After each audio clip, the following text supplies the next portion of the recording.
Hello la famille, comment vous allez? Moi je vais très bien par la grâce de Dieu. Voilà, aujourd'hui dans une nouvelle vidéo, ça fait des mois que j'ai été absente et cette absence en fait a été voulue. C'était pas parce que je voulais pas ou j'étais occupée, mais pour ceux qui me suivent sur Instagram savent que j'ai pris 7 mois où j'étais absente sur les réseaux sociaux. Donc j'ai pas vécu la Cannes, j'ai pas vécu la fin d'année, j'ai pas vécu beaucoup de choses que les gens peuvent juger intéressantes au vu du monde. Je devais commencer les vidéos en juillet, mais le Saint-Esprit ne m'avait pas permis de commencer les vidéos en juillet et j'ai compris pourquoi. Et maintenant, je sais que c'est la volonté de Dieu parce que j'ai eu beaucoup de challenges par rapport à ça. Je devais avoir une nouvelle caméra et ça m'a pris des choses qui n'allaient pas trop, qui étaient pas compréhensibles. Ce qui ont fait que ça a aussi retardé que je puisse filmer ceux à qui Dieu veut parler. J'espère que Dieu va leur parler par mon canal et je suis toujours en totale soumission à la volonté de Dieu. Mon plus gros challenge, c'est de faire la volonté de Dieu. Là, je suis désolée, quoique je le suis pas parce que c'était pour une bonne cause, mais pour ceux qui attendaient d'autres vidéos, je m'en excuse. Et par la grâce de Dieu, il y aura plus de vidéos, beaucoup édifiantes pour moi-même et pour les autres. Et je pense pas que ça soit juste pour moi que je le fais parce que si c'était juste pour moi, j'allais juste méditer ma Bible, écouter les connaissances que Dieu me donne et juste les garder pour moi.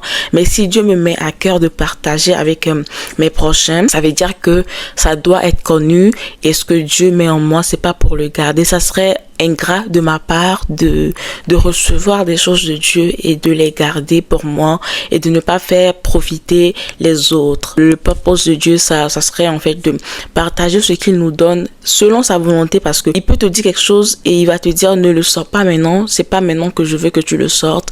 Garde-le, travaille dessus et tu vas voir que plus tu travailles dessus, plus tu vois les recoins et tout et tu te dis ah ouais, si j'avais dit ça, j'allais perdre beaucoup de personnes. Tu vois ce que je veux dire? Donc si Dieu me met à cœur de partager, je partagerai avec vous et sinon moi je serai toujours là à apprendre et à gagner en connaissance et à gagner en obéissant à la volonté de Dieu. Donc on va se retrouver tout de suite après le générique. Je veux te changer, mais faut te bouger. Je veux te toucher. Voilà, aujourd'hui on va parler de la connaissance de Dieu. La Bible dit que ceux qui connaîtront Dieu feront des exploits. Donc ça commence déjà par la connaissance de Dieu. La Bible dit que ce que l'œil n'a point vu, ce que l'oreille n'a pas entendu, c'est ce que je réserve à ceux qui me connaissent, à ceux qui m'aiment. Tu peux pas aimer quelqu'un sans connaître la personne. C'est très très important de connaître Dieu. C'est très important de savoir avec qui tu marches. C'est très important de savoir qui est Dieu. Si tu ne connais pas ton Dieu, il y aura des moments où tu vas douter. Si tu connais pas ton Dieu, il y aura des moments où tu vas te dire mais est-ce que Dieu existe vraiment? Et à des situations de ta vie, tu vas te poser des questions en mode est-ce que Dieu existe? Si Dieu existe, pourquoi je suis dans ce problème? Si Dieu existe, pourquoi est-ce que je souffre? Pourquoi est-ce que ça m'arrive? Pourquoi est-ce que je me marie pas? Pourquoi est-ce que je ne trouve pas du travail? Pourquoi est-ce que je n'accomplis pas en fait ce que je veux? Et à un moment donné, tu vas te poser ces questions. C'est des questions qui sont normales parce que du point de vue humain, c'est des questions qui sont normales. Tu peux te poser ces genres de questions, mais ce qui va te faire sortir de ces questionnaires-là, c'est que tu connaisses ton Dieu. Qui est Dieu et qui est-ce que tu adores? C'est par cette connaissance en fait que tu sais que je ne suis pas seule dans ce problème. Quand bien même que ce problème existe, je triomphe parce que la Bible dit qu'avec Dieu nous ferons des exploits. Et la Bible nous dit aussi que le malheur arrive au juste, mais Dieu l'en délivre toujours. Il te faut la connaissance pour savoir ça. Il te faut la connaissance de Dieu pour savoir que peu importe le malheur, peu importe les jours malheureux de ma vie, Dieu va me délivrer. Dieu va me donner mon mari. Dieu va me donner mon travail. Dieu va me donner la réussite. Peu importe le temps que ça prendra, le malheur arrive au juste, mais Dieu l'en délivre toujours. C'est ce que la Bible dit. Donc il faut connaître ton Dieu pour savoir ça. Sinon, tu vas te mettre à plaindre comme tout le monde. Mais la Bible dit que Dieu nous donne la paix. Pas comme le monde nous la donne, mais la paix qui vient de Dieu. Une vraie paix. Si tu connais pas ton Dieu, comment est-ce que tu sais que il te donne la paix même dans les situations que en temps normal, l'être humain qui n'a pas Dieu ne serait pas dans la paix? Comment tu sais ça si tu ne connais pas ton Dieu? Et pour connaître son Dieu en premier, il faut prendre la décision. Vous allez remarquer que dans toutes mes vidéos, je dis toujours il faut prendre la décision. Avant de commencer quelque chose, tu dois prendre la décision. Tu dois te dire à partir de maintenant, je décide de connaître mon Dieu. À partir de maintenant, je décide de faire ci, je décide de faire ça. Je dis souvent, tu peux écouter quelqu'un parler, tu peux m'écouter, moi qui suis en train de parler, des heures, des jours, des années, mais ne pas prendre une décision. Écouter ne veut pas dire prendre une décision. Si tu dis, je prends la décision de faire ci, je prends la décision de respecter ci, c'est là qu'il y a une transformation. Parce que quoi? Ta volonté est déployée. Ta volonté est engagée. Quand tu décides, ça veut dire que ta volonté est engagée. Même quand c'est difficile, ta volonté est engagée et après c'est la discipline qui maintient cette volonté. Il faut d'abord prendre la décision que oui, je veux connaître c'est qui mon créateur, c'est qui Dieu. Proverbe 1, le verset 7 nous dit que la connaissance commence par la crainte de l'Éternel. Il faut avoir la crainte de Dieu, c'est là le début de la connaissance. Si tu es dans ce processus en fait de te dire pourquoi, c'est normal de te poser ces questions. Laisse-moi te dire que même dans la vallée de l'ombre de la mort, Dieu est avec toi. Ça veut dire qu'il y a des moments où tu traverses, tu te dis que c'est fini pour toi. Je te dis que je ne vais pas y arriver, c'est très dur. Mais il faut savoir que Dieu est avec toi. Dieu est en train de te forger. Dieu est en train de travailler sur toi pour que tu puisses arriver à un niveau de ta vie. Dieu est en train de travailler sur toi pour que tu puisses faire quelque chose dans la vie. Pour que tu atteignes en fait le but pour lequel il t'a appelé. Dans cette situation, qu'est-ce qui fait que nous, on a la paix? Qu'est-ce qui fait que on est toujours joyeux, même quand ça va pas, même quand c'est difficile? Qu'est-ce qui fait qu'on est joyeux? On est joyeux parce que, on connaît notre Dieu. On est joyeux parce qu'on sait que c'est des épreuves dans nos vies. Ce sont pas des réalités, ce sont des épreuves, en fait, que nous devons traverser. Et même Jésus a traversé l'épreuve. Jésus était venu sur terre pour accomplir un but bien précis, qui était de mourir à la croix et de ressusciter 3 jours après. C'était précis, hein? C'était de mourir à la croix. Si Jésus était mort avant, ou si Jésus n'était pas mort à la croix, le but n'allait pas être accompli. C'est juste une parenthèse. C'est pour que vous sachiez en fait la précision des choses. Est-ce que c'est précis les affaires de Dieu? Donc il faut en fait souffrir. Jésus était là pour souffrir, aller à la croix. Comment est-ce que vous pouvez définir que le Fils de Dieu est venu sur la terre pour souffrir? Sur quoi il est parti à la croix? Un innocent. Il n'a jamais péché. C'est pas comme nous autres, on pêche, on demande pardon, Dieu nous pardonne. C'est pas comme ça. Lui, il n'a jamais péché. Il n'a jamais connu le péché. Mais le gars va à la croix. Et le gars va à la croix, on le crucifie comme si de rien n'était, comme s'il était un brigand Même Pablo n'arrivait pas à sa cheville. En termes de souffrance qu'on lui a infligée. Mais non, il a pris tout le péché de l'humanité. Et c'était ça le but pour lequel il était là. Et il a même demandé à Dieu, Seigneur, si tu peux éloigner cette coupe de moi, parce que c'est dur. Il a prié jusqu'à le sang sortir parce que tellement il sentait que ça ne sera pas facile. Il sentait que ça sera dur. Mais il a tenu fort. Il a demandé à Dieu, Seigneur, si tu peux éloigner cette coupe de moi, pas parce que je veux, mais parce que toi tu veux, parce que c'est ta volonté. Éloigne. Dieu sais-tu. On pourrait dire que Dieu est méchant, mais si tu connais ton Dieu, tu sais que ce silence-là, oh my God, tu sais que ce silence que Dieu a fait, c'est pas pour te faire mal, mais c'est parce que tu auras une gloire après. Tu auras une récompense après, en fait. C'est pour ça que si tu connais ton Dieu, tu sais que ce silence n'est pas un silence où laisse-le mourir, il va souffrir et tout. Non, parce que Dieu nous dit qu'il connaît les plans qu'il a pour nous, les projets de paix et non de malheur, de bonheur, pour que nous ayons de l'avenir et de l'espérance. Donc si tu connais ton Dieu, tu sais que ce silence-là, c'est pas parce qu'il veut te faire souffrir. Non, c'est parce que ce que te réserve en fait, cette souffrance après, ça sera plus délicieux, ça sera plus intéressant, ça sera plus bien pour toi. C'est pour que tu puisses triompher. C'est pour ça qu'il s'est tué. Donc, dans cette situation où tu te dis, Seigneur, comment est-ce que je fais? Seigneur, pourquoi est-ce que c'est dur? Pourquoi est-ce que les choses m'arrivent? Pourquoi est-ce que cette épreuve-là, pourquoi est-ce que ça va m'arriver? Si Dieu se tait, c'est parce que tu dois porter ta croix. C'est parce que tu dois savoir en fait que en ce moment, Dieu est en train de faire quelque chose sur ta vie. Il est en train de travailler sur ta vie. Donc revenons à Jésus qui dit, Père, si tu peux éloigner cette coupe de moi, pas parce que je veux, mais parce que ta volonté. Dieu s'est tu. Parce qu'à la fin, il a dit ta volonté. Il faut connaître son Dieu. Oh! Il faut connaître son Dieu pour que à la fin de chaque prière, tu puisses dire pas ma volonté, mais ta volonté. Le meilleur plan que tu puisses avoir dans cette vie, c'est Dieu qui va te le donner. C'est Dieu qui va te le donner. Tes parents ne peuvent pas, ils sont limités. Tes amis ne peuvent pas, il y en a qui sont jaloux. Il y en a qui t'envient, donc ils vont pas te donner des bons plans en fait pour que tu réussisses plus qu'eux. Donc le bon plan qui va te faire réussir, c'est Dieu en fait. Il a dit, vous qui donnez, hommes méchants que vous êtes, quand vos enfants vous demandent du poisson, vous ne leur donnez pas du serpent. Et quand les enfants vous demandent du pain, vous ne leur donnez pas des cailloux. Méchants que vous êtes. Qu'en serais-tu de moi, Dieu, qui est amour, qui est amour? Il lui a pas donné le nom amour, hein. Il est amour. Qu'en serait-il de lui, en fait? Jésus connaissait son Dieu et il a dit, Seigneur, pas ma volonté, mais ta volonté. À la fin de sa prière, même quand le sang sortait, il a dit pas ma volonté mais ta volonté.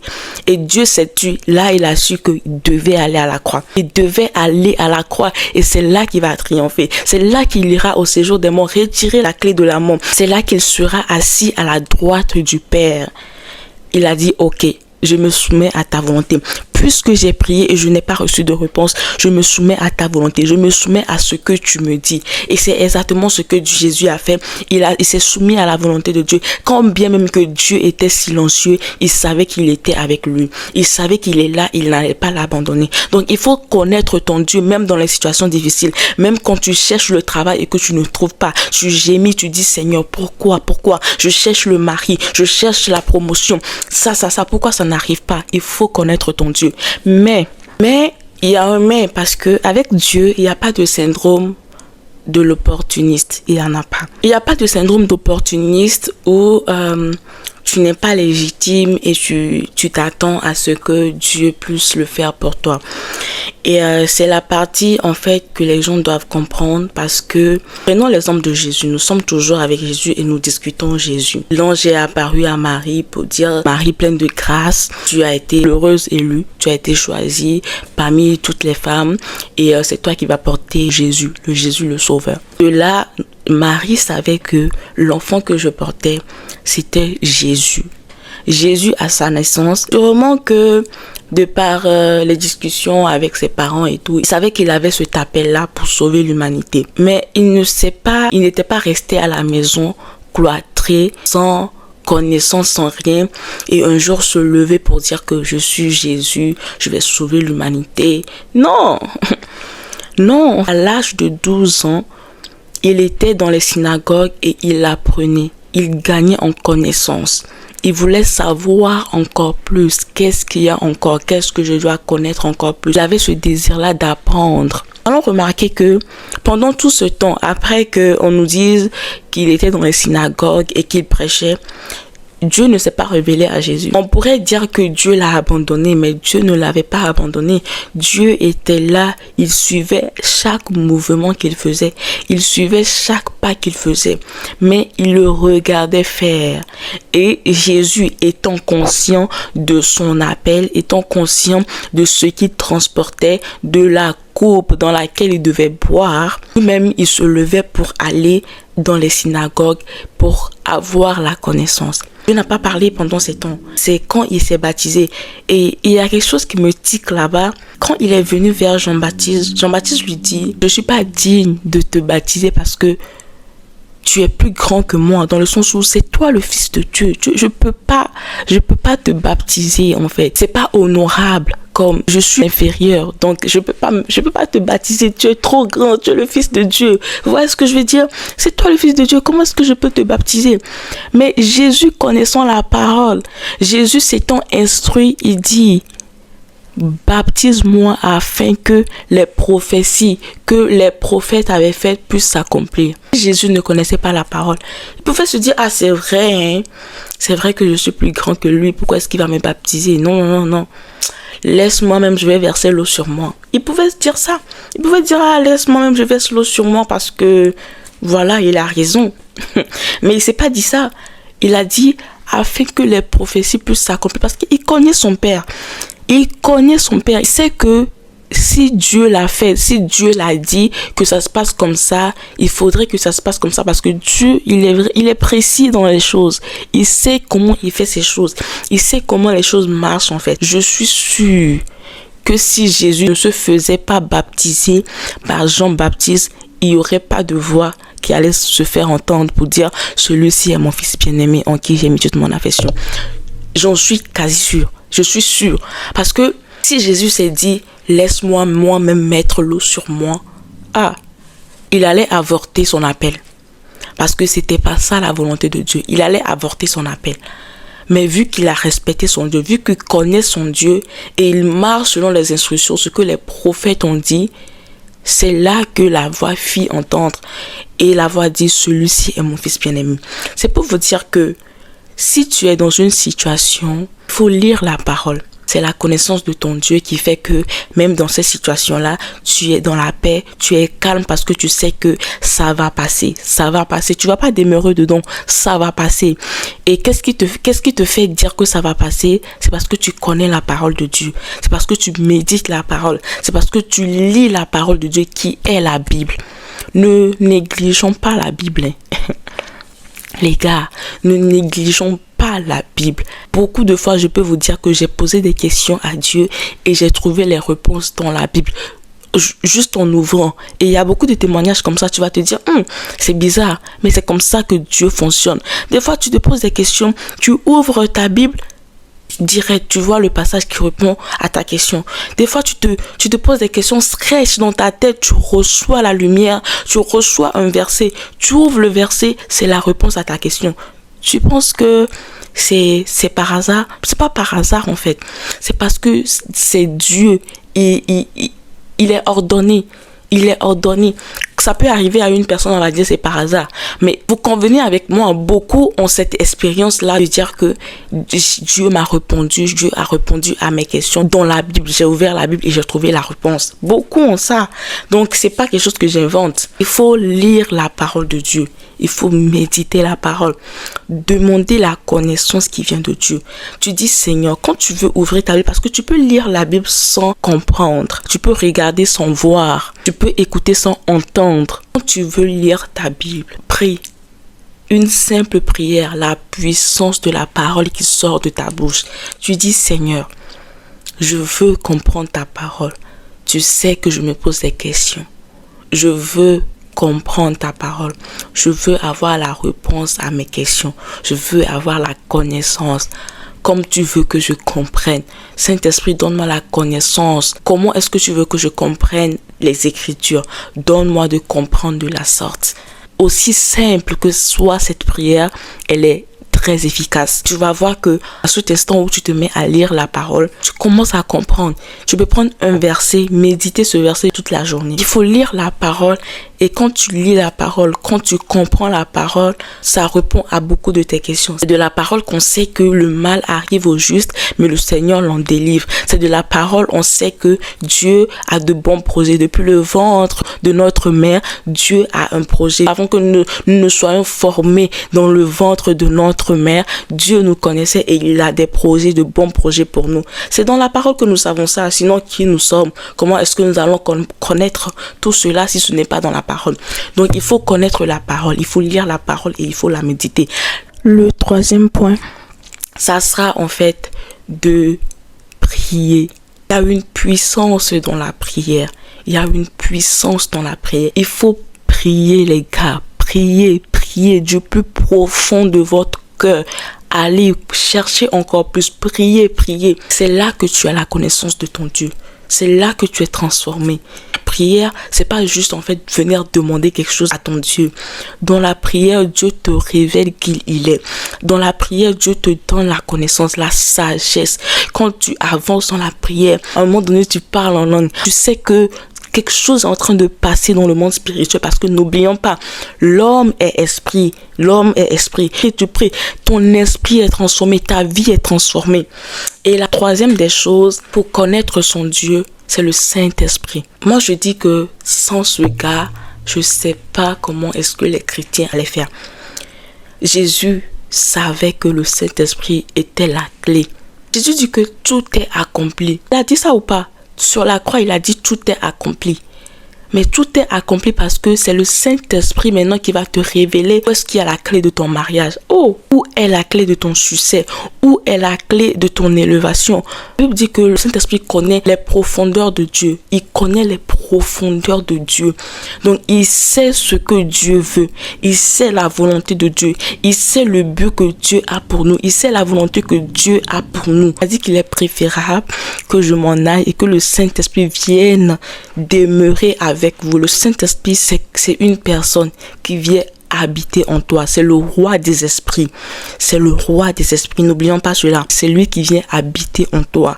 Et c'est par lui que tu as la connaissance. Et quand tu cultives les fruits de l'esprit, tu vois que tu gagnes en connaissance.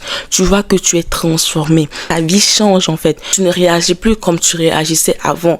Moi, je suis la preuve palpable que le Saint-Esprit transforme. Les gars, si c'est pas le Saint-Esprit, je ne serais pas là en ce moment en train de vous parler. C'est grâce au Saint-Esprit que je peux être à l'aise. Quand les situations sont bizarres, c'est grâce au Saint-Esprit que j'ai la paix. C'est grâce au Saint-Esprit que j'ai la joie. Je me dis, ça va bien aller. C'est grâce à l'Esprit de Dieu que tu es renouvelé. Tu sais c'est quoi la volonté de Dieu pour toi. C'est l'Esprit de Dieu qui t'aiguise en fait par rapport à tes choix, par rapport à ce que tu dois faire. Et toujours basé sur la parole de Dieu. Et c'est lui qui te donne la clé. La clé pour ouvrir. Il peut te dire, ah, le mari que tu cherches et que tu n'as pas. Tu sais que c'est ton comportement qui fait que tu n'as pas le mari. Ah, là tu te dis, oh Saint-Esprit, c'est vrai. Comment est-ce que je fais maintenant pour travailler mon comportement? Le Saint-Esprit peut te dire encore, le travail que tu n'as pas, c'est parce que tu n'es pas fidèle dans le petit travail que tu as. C'est pour ça que tu n'as pas ce grand travail. Tu te dis, oh, c'est vrai. Donc, c'est lui qui t'aiguise, en fait, à savoir c'est quoi la bonne clé pour ouvrir la bonne porte. C'est le Saint-Esprit qui t'aide à faire ça. Donc, pour connaître ton Dieu, il faut prendre la décision de le connaître. Pour connaître ton Dieu, il faut lire la parole de Dieu. Il faut avoir une vie de prière. Et il faut écouter le Saint-Esprit. Il faut inviter le Saint-Esprit dans sa vie et il faut écouter le Saint-Esprit. Commence déjà avec ces 4 choses. Prends la décision, médite la parole, prie et écoute le Saint-Esprit. Invite le Saint-Esprit dans ta vie. Il veut te conduire. Il veut guider ta vie.